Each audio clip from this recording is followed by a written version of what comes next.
అందరికీ నమస్కారం. Welcome to Surya's view YouTube channel. Chidambara రహస్యం. ఈరోజు ఒక ఎమోషనల్ ఒక కథని మీ అందరికీ చెప్పదలుచుకున్నాను. దయచేసి ఈ స్టోరీని చివరి వరకు వినండి. మీ కామెంట్స్ నాకు తెలియజేయండి. Thank you. చిదంబరం అనే వ్యక్తి చాలా పెద్ద ఆఫీసర్ ప్రైవేట్ కంపెనీలో. రమారమి 1,50,00,000 శాలరీ ఉంటుంది సంవత్సరానికి. అంటే ఎంత పెద్ద ఆఫీసరో మీరు తెలుసుకోగలరు. అతను ఒక వారం రోజులు పని నిమిత్తం ఢిల్లీ వెళ్ళి హైదరాబాద్ వచ్చాడు. శంషాబాద్ ఎయిర్పోర్ట్‌కి. ప్లేన్ ల్యాండ్ అవ్వగానే బయటకొస్తూ తన భార్యకి ఫోన్ చేసి, ఒక 45 నిమిషాల్లో నేను ఇంటికొస్తాను అని చెప్పి ఇన్ఫర్మేషన్ ఇచ్చాడు. అలా బయటకొస్తూ డ్రైవర్‌ని చూసాడు. డ్రైవర్ అయ్యా నమస్కారం అని చెప్పి తన చేతిలో ఉన్న లగేజ్‌ని తీసుకొని డిక్కీలో పెట్టి సార్ కూర్చోండి అని చెప్పి సార్‌ని ఇన్వైట్ చేసి తను డ్రైవర్ సీట్‌కెళ్ళి డ్రైవింగ్ స్టార్ట్ చేశాడు. అయితే డ్రైవింగ్ స్టార్ట్ చేయగానే ఒక 10 నిమిషాలు కొంచెం ముందుకెళ్ళగానే డ్రైవర్‌కి ఒక ఫోన్ వచ్చింది. ఆ ఫోనులో ఒక వాయిస్ బయటికి వినిపిస్తోంది. అతని ఫోన్ ఏంటంటే కొంచెం కాస్ట్లీ ఫోన్ కాదు కదా! ఆ వాయిస్ బయటికి వినిపిస్తుంది. ఆ వాయిస్ ఏంటంటే, ఏవండీ మీకిష్టమని చెప్పి కాకరకాయ వేపుడు, చేపల పులుసు చేశాను. తొందరగా రండి అని తన భార్య డ్రైవర్‌కి చెప్తోంది. ఆ మాట డ్రైవర్ విని, నేను డ్రైవింగ్ చేస్తున్నాను. సార్ ఉన్నారు. ఉంటానని చెప్పి డ్రైవర్ పెట్టేశాడు. మళ్ళీ ఇంకొక 10 నిమిషాల తర్వాత మళ్ళీ ఫోనొచ్చింది తన భార్య నుంచి. మీకిష్టమని చెప్పి బగారా రైస్ చేశాను. వేడి వేడిగా ఉంది. తొందరగా రండి అని చెప్పి మళ్ళీ చెప్పడం జరిగింది. అది కూడా చిదంబరం గారు విన్నారు. అయితే అలా ఇంకొక ముందుకెళ్తాను. బాగా ట్రాఫిక్ జామ్.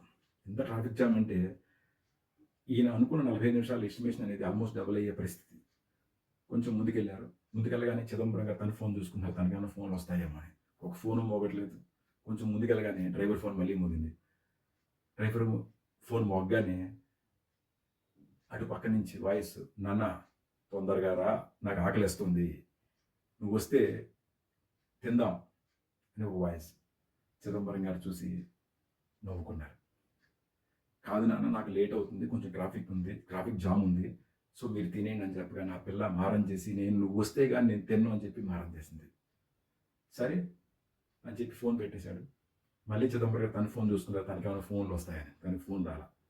కొంచెం ముందుకెళ్ళగానే ఇంకో 10 నిమిషాలు పావుగంట తర్వాత మళ్ళీ డ్రైవర్ ఫోన్ మోగింది.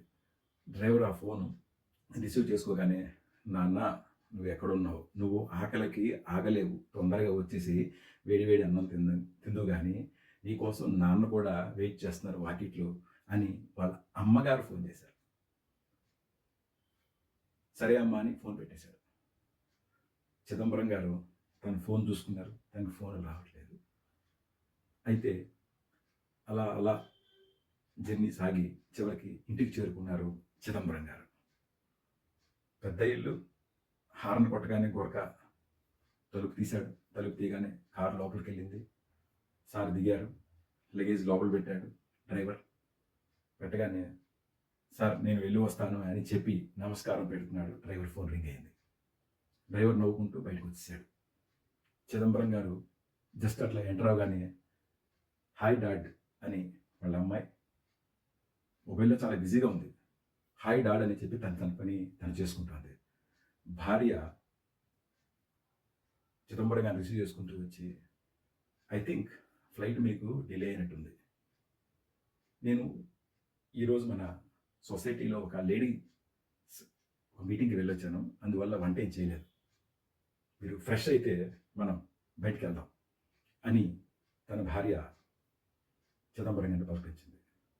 కొంచెం ముందుకెళ్ళి చూస్తే అమ్మ, నాన్న టీవీ సీరియల్స్‌లో బిజీ. ఇవన్నీ చూసిన తర్వాత చిదంబరం గారు, నాకన్నీ ఉన్నాయి. కానీ ఏమీ లేవు.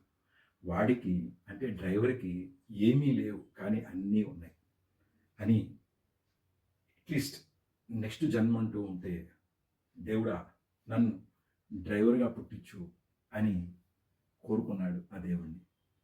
డబ్బు ఉంటే సరిపోదండి. ప్రేమించే మనుషులుండాలి. ప్రేమించే ఫ్యామిలీ ఉండాలి.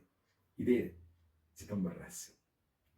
Please subscribe my channel. Thank you so much.